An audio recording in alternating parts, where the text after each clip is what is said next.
Malih menika penyerahan tokoh pewayangan ingkang badhe dipun serahaken nomor setunggal. Nggih menika panjenenganipun Ibu Kepala Desa Diwakili Ibu Sekdes, nomor kalih Ketua Panitia, nomor 3 paring penghormatan dumateng Bendahara Panitia. Dumateng ingkang sebat sumangga panjenengan saged minggah wonten ing pentas.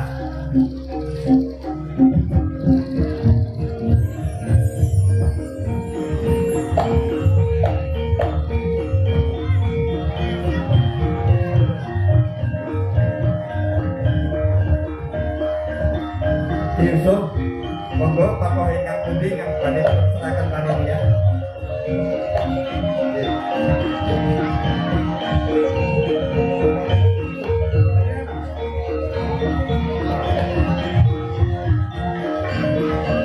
Nggih, Bu Sekdes, Bendahara Panitia, ugi Ketua Panitia. Iki kan jabat tetep di tengah-tengah kula sing nggih makyam. Perkara makin keluarga dari ini. Semoga malam sore hadap jadi ditahan dulu ya. Kanthi utapan Bismillahirrahmanirrahim. Bismillahirrahmanirrahim. Mas Yusuf, kalau pasrahkan pagelaran dalu punika, nggih kula aturaken wekdal secukupipun. Semoga paring cepet ingkang kaki nggih. Mari kita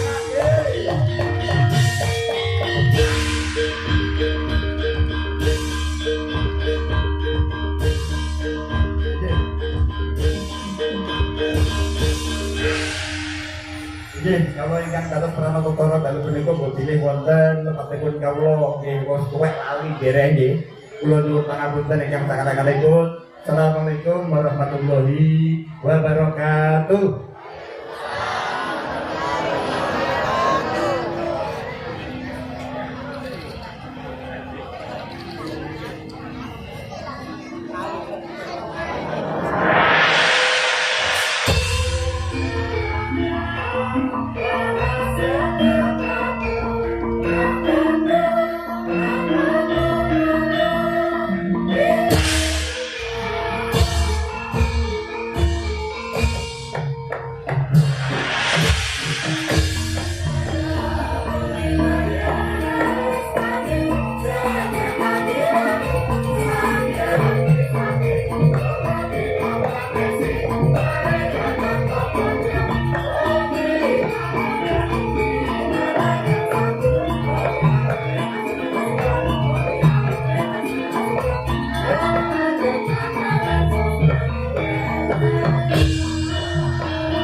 Sirah kondo tau sisami besomo Sono sinamung kurang nembeletus tetapse Wastanto lampai budo Sinamung dukung Tantul pepuluh tua Bareng pakten parap tiu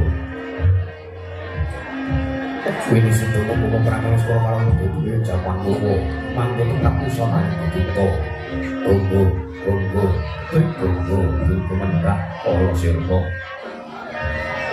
Benar tidak kalau teman kita kamu sana itu tentang mobil perlambat waktu tunggu marmo panggung bisa berkata sekedar iman diri banyak bungo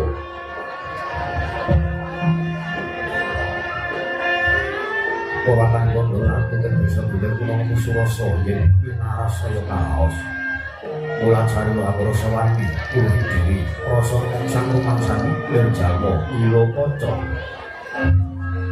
Jarweh, uspin aku cari telur kusikus kaf dari materi panggiliran. Ia itu jatra musa di pangdaran di Kowo. Soryo Jondro, dari yang tak terus kerupuk, ganti kamu sosara di rapri negeri Kawono, kuat itu sino, bilir kemana itu ada di penangan di Tosasi, Warsi, Windu, Kangsar Tabat.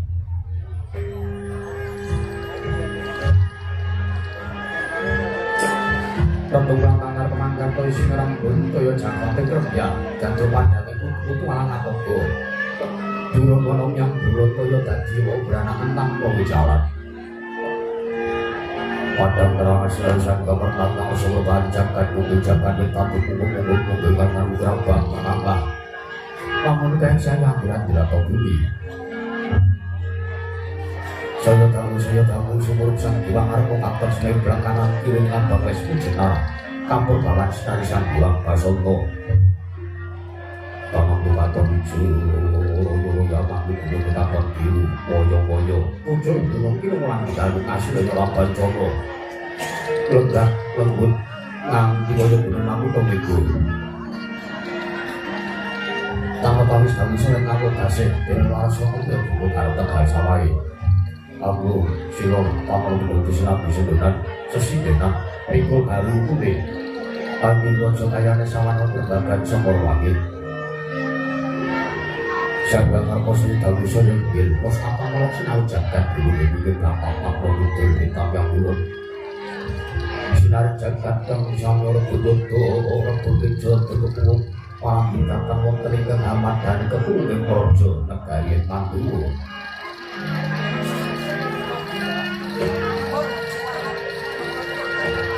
apan cara kinawi panggilan kondo sang apri kangge krana negari Mandura dumadi saking kulo Ganjaran sinar sampan kaya binang-binang bayi samudra binang lamut kang wadul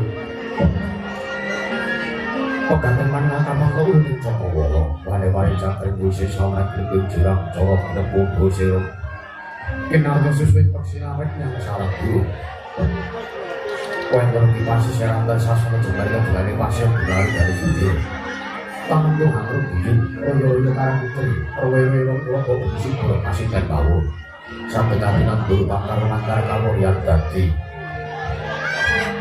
gunung-gunung bukan sukan yang orang sang langit lenggak lenggok lampai boyo nganggur jil sambil sedang pinggir mandi ini dengan kinoro-moro pelayu ini kan kinampi waduk tidak bentuk kinari hati dan disawahnya kata dalam sang moro kesok kapang lahi pekan bahasa kapang memberi saja kasih solo dengan berapa kaki mandi pada sadar pasang binan yaya rukni syarikang binako pratiwi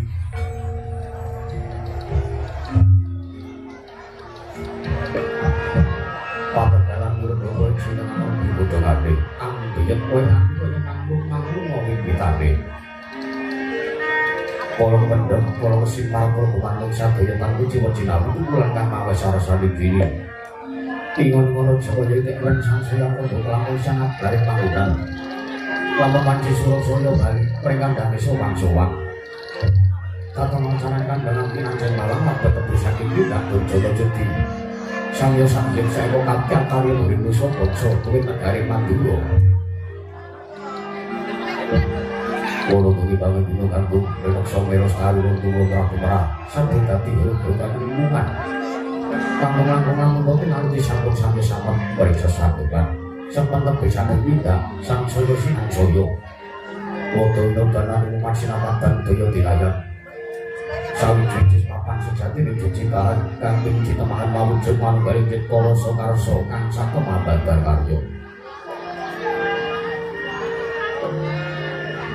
kene dirasa kene Mandura nalika semua dimanci perijaman Jolo Panja Pujo Pasir Paru Pulau Jinawi Kembah peripakar pokok-pokok Toraharjo Dasana Kota Jogori Mandang Jagat Dudul Setelah Madoki Bicarani Toto Kasusir Mojo-Mojo Lah Sintoan Mengasih Posantri Bungsa Negari Mandura Pusana Pernai Dewi-Dewi Lapor Kekengalannya Pradeso Atau Prajeko Dewa Wisri Pendita Pelarap Kampung Naluk Gerang Sujulu Dede sang kota Prabu Basudewa sang kota Sendai Madani para Kono Sini Bodrengen Garwo Pameswari negari Mandura Dede sang Dewi Maera Kakang Laden Wiswanilo sang Ngertelo Patesoro Bupito Kang Muskatinon Sulang sang Jeporo Kawulo Jejel Riel Apa-apa Pipit para sasar apa panggul datang ke Solo lapis-lapis morsin berjalan putar berdiri lontar buru-buru kita kendar wilayah mendekong selapu payu mekar mendicampur batik mongsoran dan berubah anak berjangkar mongso kaki bersampai kita menandakan bisa membawa kita sukiwa dari pandi koyok dari kabar dari lisan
Sri Timun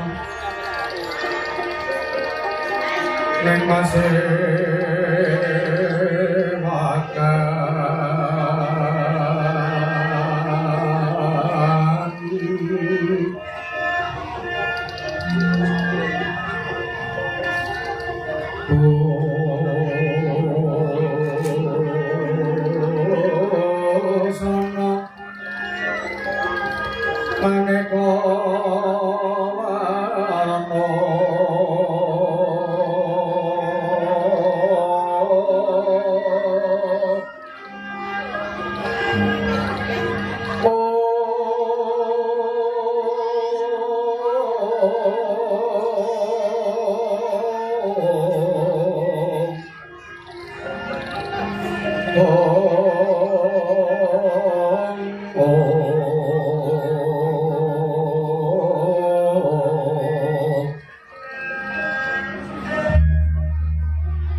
Sakwise sawetara wektu jeneng para kapiji ngadhep ana ngarsaning Manira. Saking para kawula ingkang padha seba tatangan ingkang prayoga. Pati.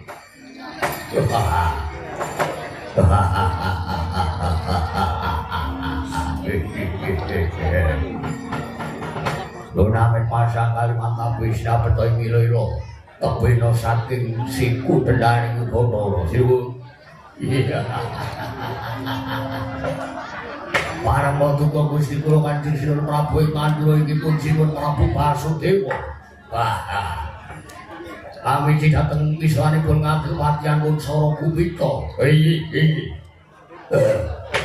Dawuh paduka badhe nglestakaken badhe kula canjeng jimat namung dereng lan sak sampuripun kula nyuwun tambah pangestu Sinuwun. Iya. Arep yana patih yen to pancen sira iku patih kang utama, patih kang minuwih Parta Dyaki tak pangestoni. Laku utama tindak selawase urip Patih Sura Kumita.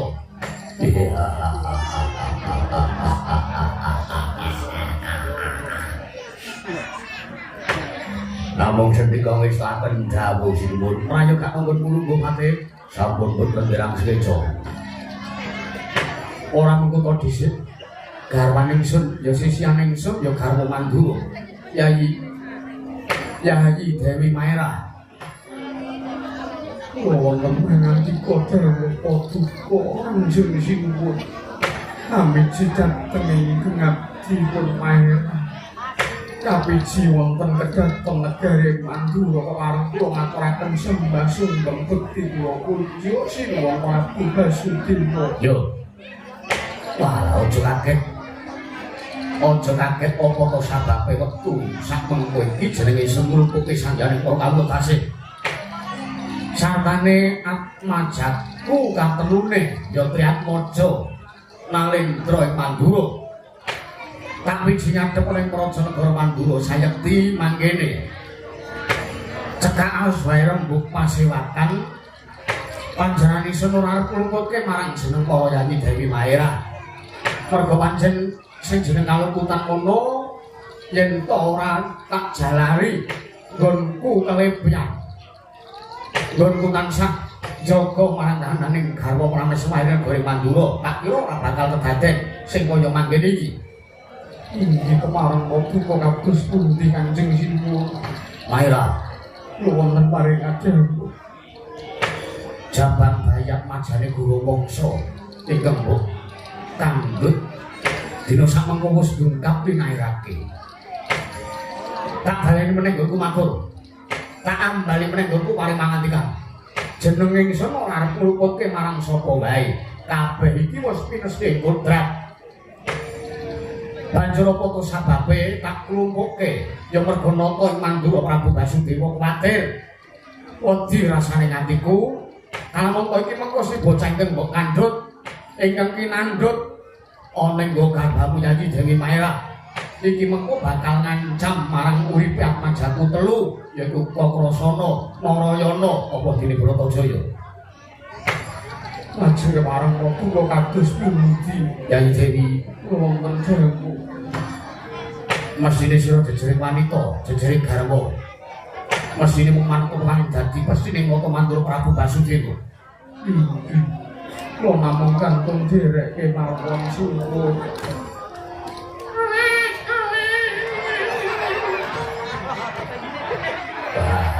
Aduh, melak iki.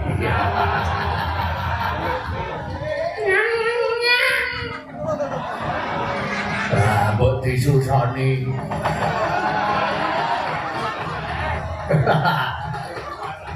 Sora Gumita, boten dawuh. Menapa? Nggih. Aja ngendika aja matur sing ora-ora. Wis sampun dawuh. Kepareng wektu kok kados pundi kula namung kantun derek simbulu. Triatmaja Manggura bakal katiting pakon ing Widara Kandhang. Mekaten. Yo. Bakal tak titipake ana ngersaning Kyai Demang Sagopa. Sabab apa? Aku kuwatir yen to ngasi mung Atmaja ingkang mbok kandhut, bocah ingkang mbok kandhut mongko kuwi tedhak turu ning Prabu Gurawangsa. Prabu Gurawangsa kuwi ratu sing deksara. Inggih. Bonjamu sing nuwun. Cara Gumita piye? Bonjar mriko ora bonjamu. Anjung Dewi Maerah mriko ora garwa Prameswari Mandura. Yo. Ning kok saged patutan anak-anak kalih ratu liya negara niku pripun ceritane?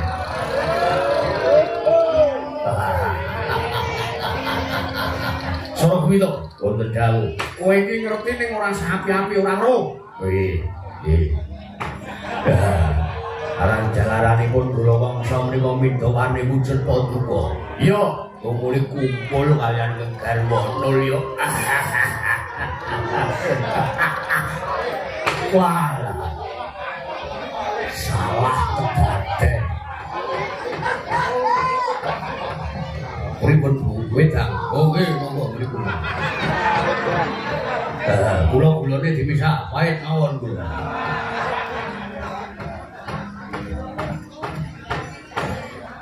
Oh namung derek krasa paduka menawi sampun kapestakaken bilih Triatmaja Manggura inggih pun anak kula Kakrasana Narayana menapa bilihpun sembodring Bratajaya badhe kapitepaken wonten Widara Kandhang kula kantun derek kemawon siwun. Yo, yen mangkono. Aja nganggep yen to jeneng semeksa lawan sira ya Yayi Dewi Maerah.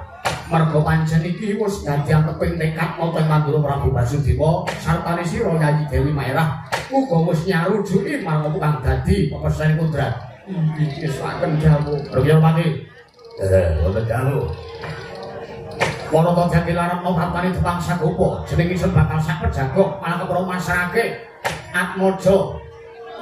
Katelune ana ngersaning Demang Sagopa dimen dina wentah makon Widara Kandhang. Sik kok tak ngiling kowe jam riyen kuwi. Pedak. Iki wenjane dereng tekane. Ditimbali didhawuhi ratu kok ya sida semaya. Nggih, ngaten kula ngestaken dawuh sinuwun. Yan seswa matur marang Sang Mahayagi Sang Wiprakati Parang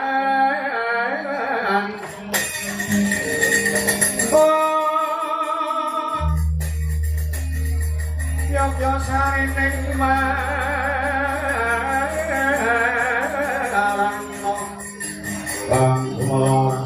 Kang ning bumi aku marane bumi mokya lontok aku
Demang Sagopa pun prapta wonten mriki. Kersanipun kantor pundi? Badhe pun dangu riyen maupun paringi unjukan riyen. Sora kumito wonten dalem. Bab wedangan iso kapenggalih mengko. Nggih. Biasane niki mengso wedang putih. Sok resik-resik. Awasan boyok loro lah. Sora Bumita menengo aku tak dangu kawan Sagopa. Nggih, saken dangu kasumanggaken sinuwun. Sagopa. Kaki Demang Sagopa.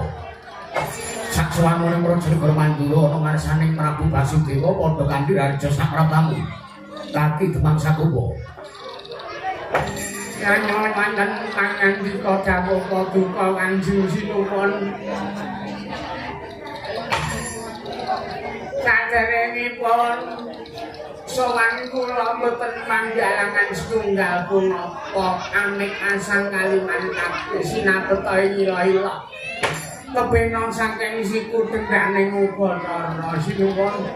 Kepangan kula ngaturaken sembah sungkem mangabekti kula konjuk wonten ngarsanipun Sinuwun Prabu Basudewa sesembahan kula ing Mandura ingkang abdi pun akten kawula nuwun. Orang musik ya tak kompo. Iki bos kok dulu-dulu teman. Orang musik kowe kok entuk sesebutan anyar akten iku saka ngendi?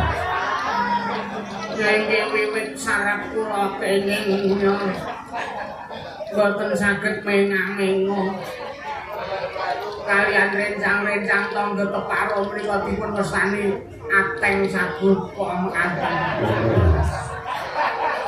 Ya mesti terima-terimake ya kali Pak Sagopa. Oh nggih.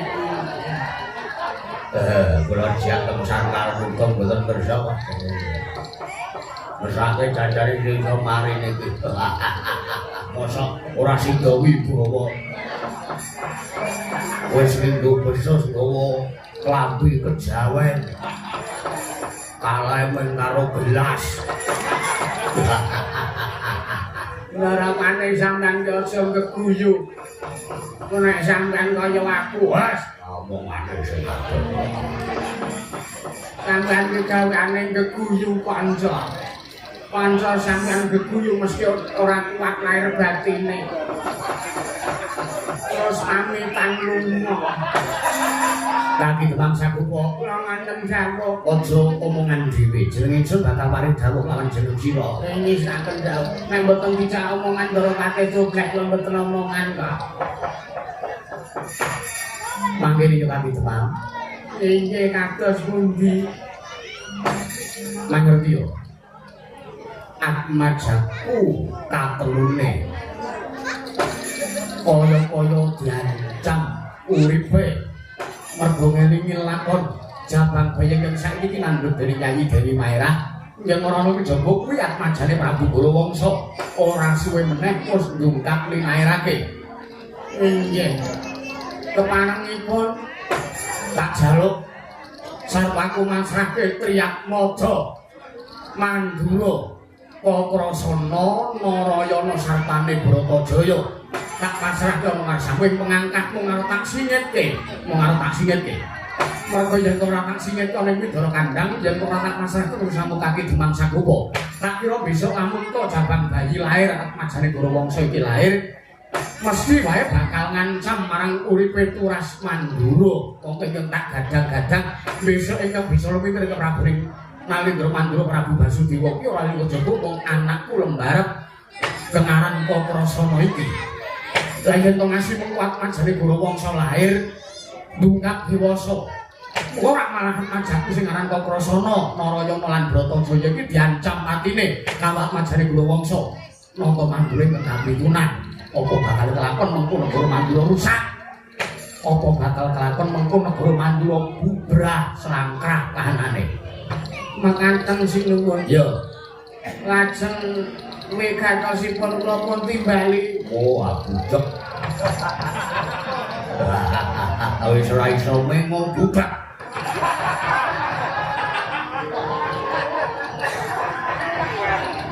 Sia-sia sampean gitu ora pateh. Sampeyan iki di Pasrayana, Kakrasana Narayana Bratajaya. Disingitke ning Widra Kandhang. Sampeyan mong nganti gedhe aja ngasih ketemu karo anake Gurawa Senteng sakmengko isih dikandhung ana dua garbaning Sang Dewi Maira. Ora ngaten. Lho, Nang ngaten kula ngeswakaken dawuh benjang menapa mangkat kula sinuwun. ora kenang sanggup basa lintang nulya tak pasrahke Yat Majaputri Atmaja Mandura Tampanono. Jagatri sanggapé ranguring angkol kinampetem wedo sang rekaning bawana. Yo itu pamalangan ati. Kaya klopese ambi kaya klopese nyuwun pamit sinuwun. Kanyanto jeneng bocah cilik kaki kemaksa kulo.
Kebecanane nggonmu nyingit tapi supaya besok